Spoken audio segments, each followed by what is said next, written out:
I am beginning principal photography on my new film, which much in the way that I took a non-franchise like Bad Lieutenant and made a sequel featuring entirely different characters and locations.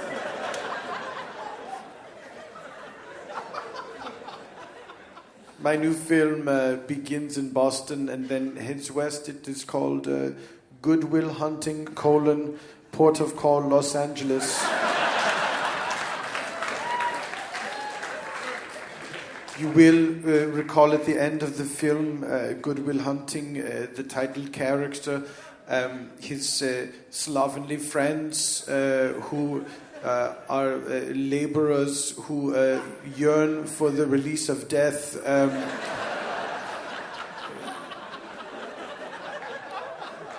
They give Will Hunting a restored Chevrolet Nova that he may drive to California to reunite with his girlfriend Skylar, the inexplicably British love interest of the film.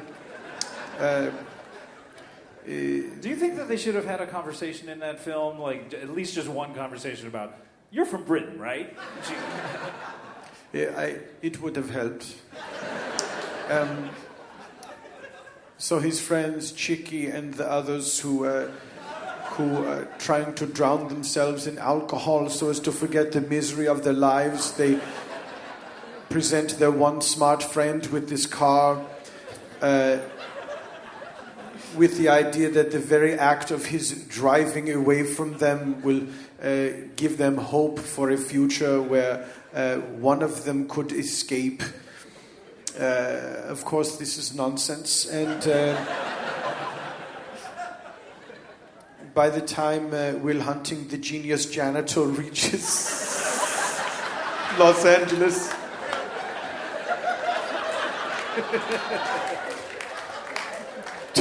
driving with one hand and solving a Sudoku book with the other on the way. Is he using any of his janitorial skills as well? At every gas station. He leaves it nicer than he finds it.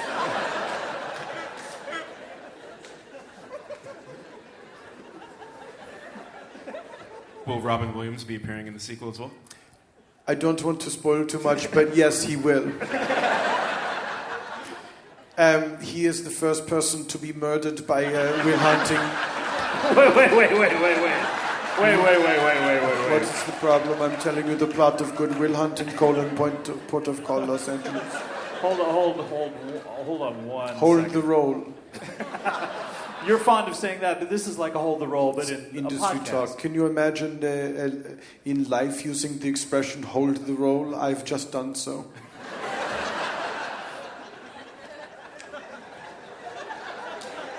Now, as far as I know, Good Will Hunting, he does not murder anyone in that film. Not that I was aware, no. Then it seems like you're taking a bit of liberties with the character here. Exactly why does he start murdering people? Why did Nicolas Cage lick a toad in Port of Call, New Orleans?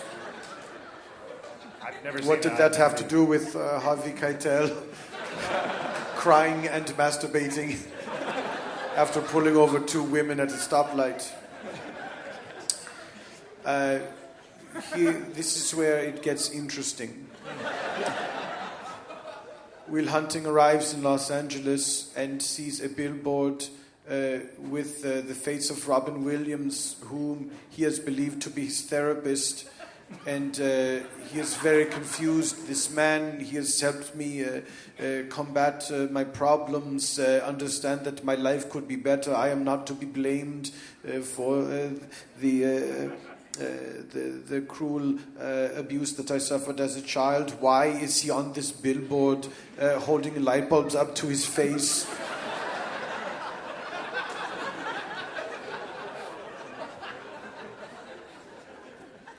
Then he sees more pictures. He sees a picture in a magazine People are angry that Chicky is going to be the new Batman. He doesn't understand the world in which he lives.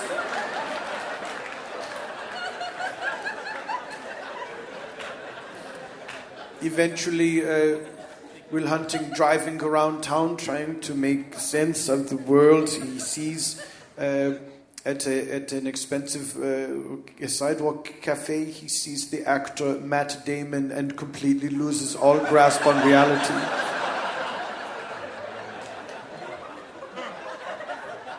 He then begins a killing spree,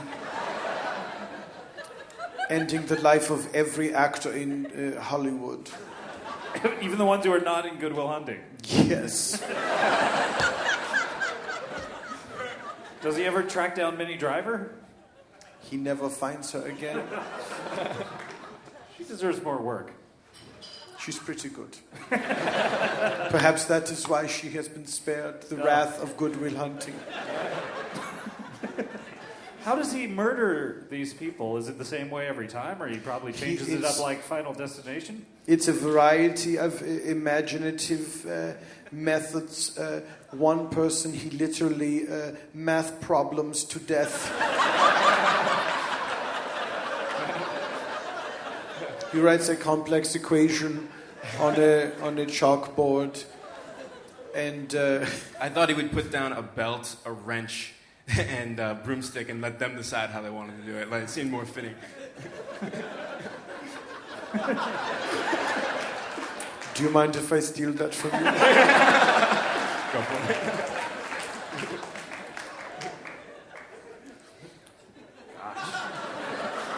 it. There's also a talking car. Wait.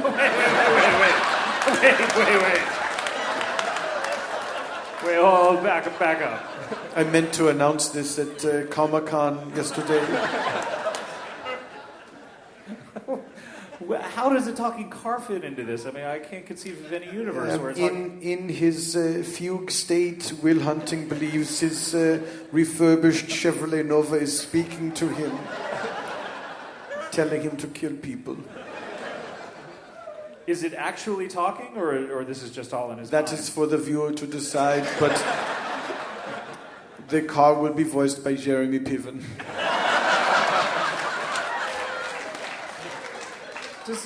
Does he sing Jeremy Piven? Yes, he does. He sings Jeremy Piven frequently. In the film he sings Jeremy Piven? Yes, he does. Gosh, I love that song. This drives Will Hunting crazy. He keeps hearing this car in the voice of Jeremy Piven, singing Jeremy Piven. Such a soothing song. I think it would be melodious to hear. But it's strange. It's strange to hear from a car. Wouldn't you agree? If I were hearing it from the car's radio, you know, like sometimes like in the movie Christine, you know, the car communicated through songs on the radio, if I remember that film at all. You are free to remember or disremember the film Christine, but this is not songs on the radio. This is a sentient car singing the words Jeremy Piven. Is it where the hood is like flapping up and down like That's this? exactly correct. And the headlights blink in time to the music. And are the tires of the car just sort of like bending back and forth so it looks like it's walking around? The tires of the car are wearing shoes. Wait a minute. Once Good Will Hunting has released his hold on sanity, we see the car walking across Los Angeles with Good Will Hunting inside, singing Jeremy Piven at the top of its automotive lungs. Is that the only lyric to the song, Jeremy Piven? That's correct. Would you like to hear it? We could sing it for you. Yes. Jeremy Piven, Jeremy Piven, Jeremy Piven to you.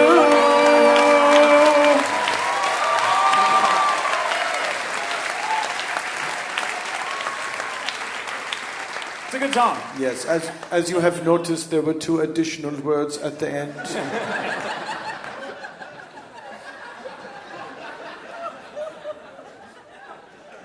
So how does this end? Does he come to justice? Is he brought to justice? Is the world senseless and meaningless? What is the end of this film? All of those things, of course. He is brought to justice.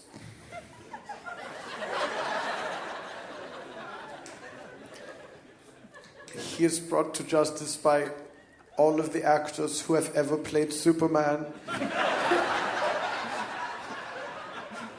Which of course includes 2 ghosts.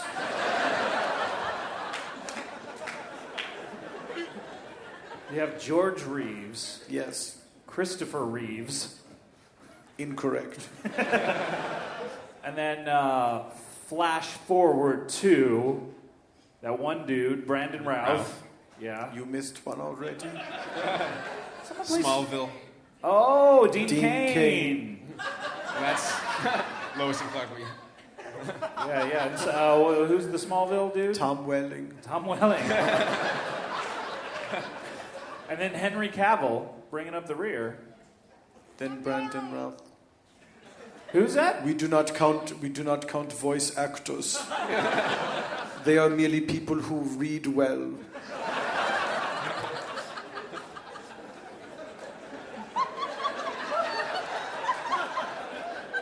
Do they have any superpowers in this film, or are they using... No. Really? How did they all band together? What It's a coincidence they're all at the same Panera Bread.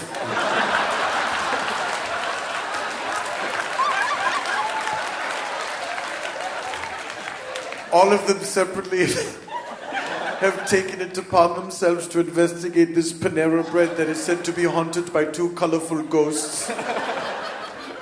The audience will grant you one coincidence in every film, so... Exactly. We really went big on that one. It's a big buy, but I think they'll do it.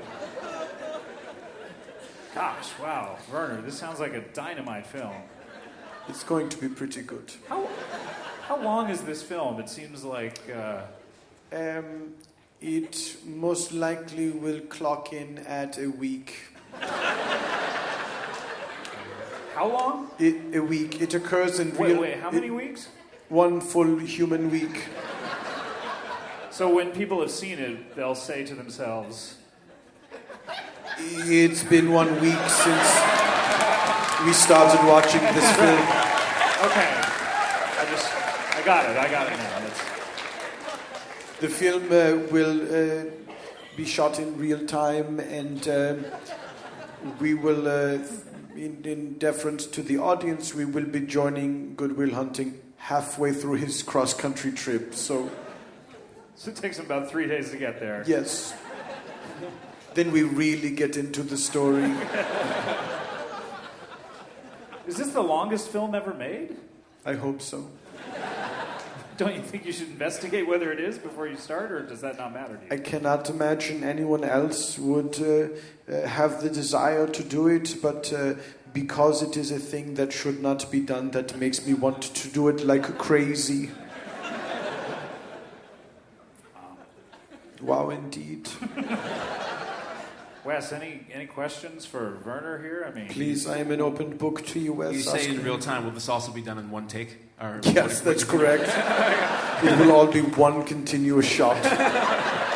That's the beauty of these new red cameras. You can just go and go and go. Is it like all of your other films, or is it stylistically different than anything you've ever done? The answer is all of those things. It is exactly like all of my other films, but it will be completely different stylistically. This may seem like a conundrum, but when you see the film, you'll be so distracted by the fact that days have passed and you are still in a movie theater that you won't even be thinking about the paradoxes. Are you taking any pains to make sure people stay in the theater and don't leave? This is a locked doors situation. Everyone who sees the film must sign a waiver and provide an emergency contact number. Do they bring their sleeping bags, or? That's up to them. We will not provide you sleeping bags. No other movie provides you sleeping bags. Who do you have planned for the DVD commentary? I think I should record it while I am doing the movie. And what we will do is during shooting, when the film is played, we'll just have them turn down the channel with my voice narrating exactly what is happening as it happens. And listening to the commentary will be like going home from the movies with a small child who is so excited by what he has seen. He is recounting to you in great detail the thing that you both have just witnessed together. And there is no stopping nor dissuading him. Such is his love of the cinema.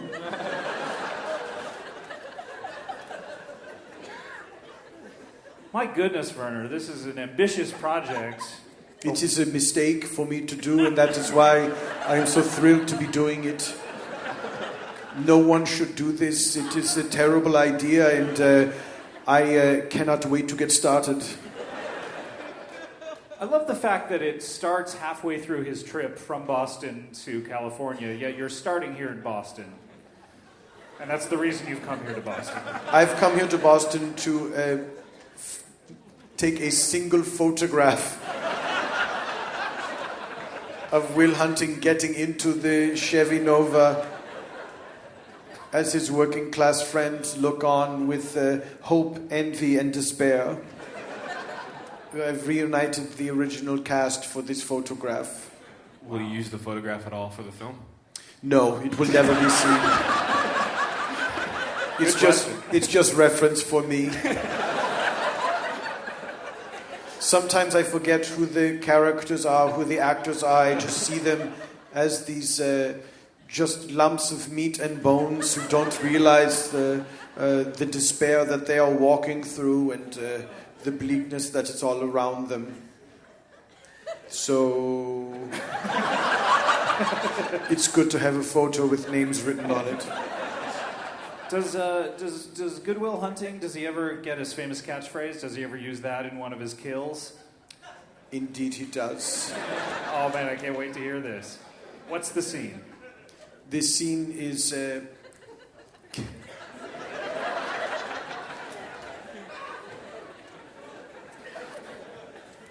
Good Will Hunting... Does it take your time? I know that this Yes. Make it evocative for the crowd. He bursts onto the set of ABC's Scandal.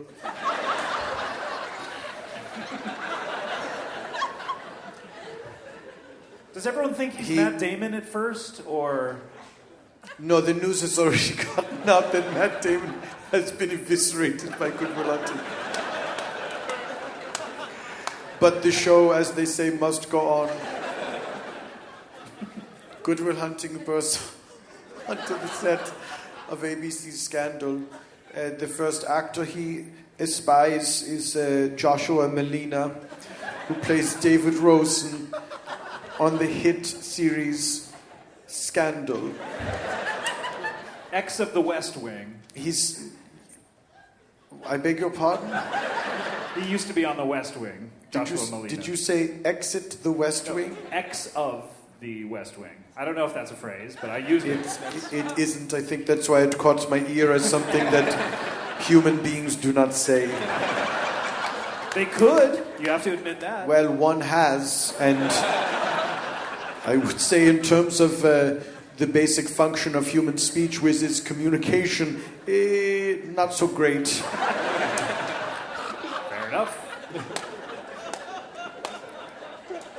Good Will Hunting espies Joshua Malina, ex of the West Wing. Yes! It's catching on. At the craft services table, holding an apple.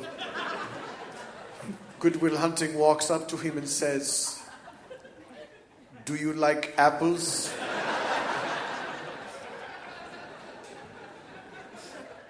Joshua Malina looks at the apple in his hand. He is nonplussed. He looks back at Good Will Hunting and says, "Yes, I like apples." Good Will Hunting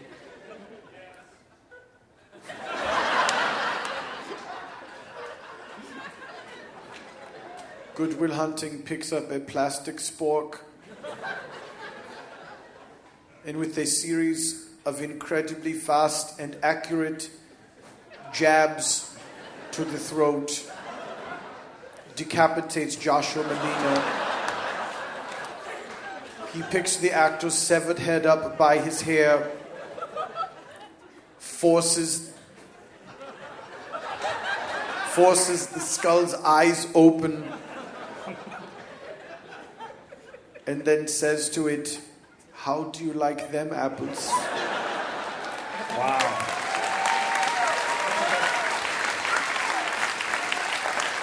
Wow. I can just imagine the crowd in Mann's Chinese Theater just going crazy at that moment. This film will never be exhibited to the public. Wait a minute, whoa. Why is that? It's going to be shown in a special theater I'm building under a mountain, and in order for it to be seen, you must stumble upon it accidentally while going on a quest for enlightenment. But you still have to sign the waiver saying that You still do have to sign the waiver, yes. It's very important. It limits our liability. Will you be waiting there for them? Are you just going to give your life up to this? This is the rest of my life. I will be at every screening of this film. If there's only one, then there's only one. But I have to wait around and see if there will be more. What happens when you die? This is a huge question to be getting into on this podcast. I mean, to the film. Oh. I thought for a moment you were asking a question that I was ill-equipped to answer. As I, like everyone else, am just trying to live and figure out why we are even alive, much less what happens to us when we are no longer so. After I die, the film will be broadcast on my tombstone 7 days a week, 52 weeks a year. And It's a week-long film, but 7 days a week. They're going to start this film, so it'll be overlapping. Yes, it There'll will be overlap. 7 of them continuously. It will overlap again and again and again, so that anyone who visits my grave will be driven insane. Isn't that what we all want? Yes. Thank you, Boston. Wow. It sounds incredible. I hope that I someday embark upon a quest for enlightenment. I hope this as well, because I think it would be good for you to get out of your own head and experience the world in a different way. Also, I really want somebody to see this movie because, you know, it's going to be a pain. Can you tell us what mountain, at least? It's a tall one. Is it Mount Rushmore? Is Mount Rushmore a mountain? It's got some of those letters in it, so... You have seen through my clever ruse, of course it is Mount Rushmore. You are all invited to the premiere. I placed it under Mount Rushmore because that's where most people go on quests for enlightenment. All right, Werner Herzog, thank you.